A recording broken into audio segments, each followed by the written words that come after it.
ഇന്ന് വീട്ടിലേക്ക് വന്നു കയറുന്ന സമയത്താണ് സഹോദരങ്ങൾ തന്നെ പറഞ്ഞിട്ടുണ്ടായിരുന്നത് ഇൻറ്റേർണൽ എക്സാമിനേഷൻ നിതിൻ എഴുതിയിട്ടുണ്ടായിരുന്ന 2 ഇൻറ്റേർണൽ എക്സാമിനേഷൻ്റെ അകത്തും ഏറ്റവും കൂടുതൽ മാർക്ക് വാങ്ങിച്ചിട്ടുള്ള ഒരു വ്യക്തി നിതിനാണെന്നുള്ളത്. നോക്കൂ, ഒരു ഉത്തരക്കടലാസ് ഏറ്റുവാങ്ങാൻ പോലും ഇല്ലാത്തവണ്ണം ഒരു മനുഷ്യനെ ഇല്ലാണ്ടാക്കിയിട്ട് 8ാം ദിവസം ഒരു കുടുംബത്തിൽ ഉറങ്ങാൻ പോലും പറ്റാത്ത ഒരു സ്ഥിതിയിലേക്ക് അവരെ നയിച്ചിട്ട് ആ കുറ്റാരോപിതരായുള്ള മനുഷ്യർക്ക് സുഖമായി കിടന്നുറങ്ങാൻ പറ്റുന്നു എന്നുള്ളിടത്ത് നമ്മുടെ ഭരണകൂടവും നമ്മളുമൊക്കെ ജനങ്ങളുമൊക്കെ ഇതിൽ പരം എന്ത് പരാജയത്തിലേക്കാണ് എത്തിച്ചേരാൻ പോകുന്നത് എന്നുള്ള കാര്യം തന്നെയാണ് എനിക്ക് പ്രാഥമികമായിട്ട് ചോദിക്കാനുള്ളത്.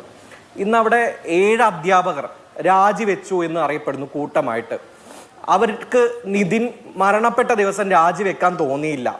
ഇത്ര ക്രൂരനായിട്ടുള്ള ഒരു HOD ഉള്ളതിൻ്റെ പേരിൽ, പ്രിൻസിപ്പൽ നടപടി എടുക്കാത്തതിൻ്റെ പേരിൽ അവർക്ക് രാജിവെക്കാൻ തോന്നിയില്ല. നിരന്തരം ഈ പറയുന്ന റാം എന്ന് പറയുന്ന അധ്യാപകൻ അധിക്ഷേപിച്ച സമയത്ത് ആ ഒറ്റ അധ്യാപകനും രാജിവെക്കാനോ ചോദ്യം ചെയ്യാനോ ചോദിച്ചിട്ടില്ല.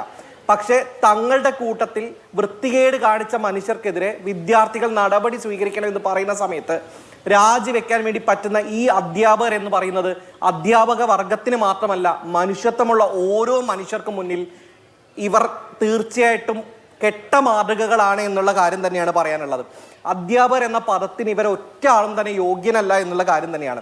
ഇവർ ശ്രമിച്ചിരിക്കുന്നത് കൃത്യമായിക്കൊണ്ട് നിരന്തരം സമരം ചെയ്യുന്ന, ഈ വിഷയത്തിൽ ഇടപെടുന്ന എല്ലാ പേടികളെയും അതിജീവിച്ചുകൊണ്ട് ഇപ്പോഴെങ്കിലും പുറത്തു വന്ന വിദ്യാർത്ഥികളെ സമ്മർദ്ദത്തിലാക്കാൻ വേണ്ടി മാത്രമാണ് 7 അധ്യാപകർ കൂട്ടമായി രാജിവെച്ചത്.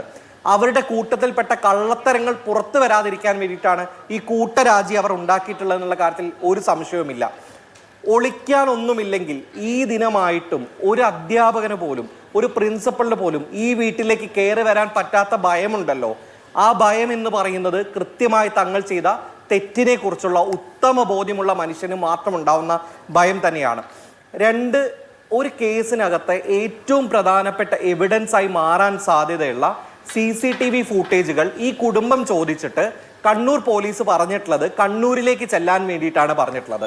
ആ പോലീസിനോ ഒരുപക്ഷെ പോലീസോ മാനേജ്മെന്റോ ആരാണോ ഈ വീഡിയോസ് ലീക്ക് ചെയ്തത്, കുടുംബത്തിന് കൊടുക്കാൻ പറ്റാത്ത വീഡിയോസ് പൊതുമാധ്യമങ്ങളിലേക്ക് ഇടാൻ പറ്റുന്നത് എന്ത് തരത്തിലുള്ള നിയമവ്യവസ്ഥയുടെ അട്ടിമറിയാണെന്നുള്ളതും കൂടെ നമ്മൾ നോക്കണം.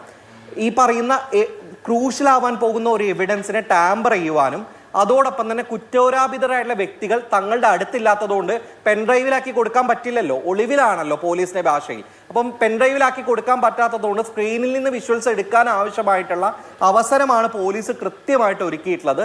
ഫോറൻസിക് ക്ലോണിംഗ് പോലും ഈ വിഷയത്തിനകത്ത് ഉണ്ടായിട്ടുണ്ടോ എന്നുള്ള കാര്യത്തിൽ കൃത്യമായ അന്വേഷണങ്ങൾ മാത്രം ഞാൻ ഇടപെടുകയാണ് ദിനു. എന്തായാലും നമ്മുടെ എല്ലാവരുടെയും മനസ്സിൽ വലിയ നീറ്റലായി നിതിൻ അവശേഷിക്കുന്നുണ്ട്. കഴിഞ്ഞ 8 ദിവസമായി ആ കുടുംബം ഉറങ്ങിയിട്ടില്ല.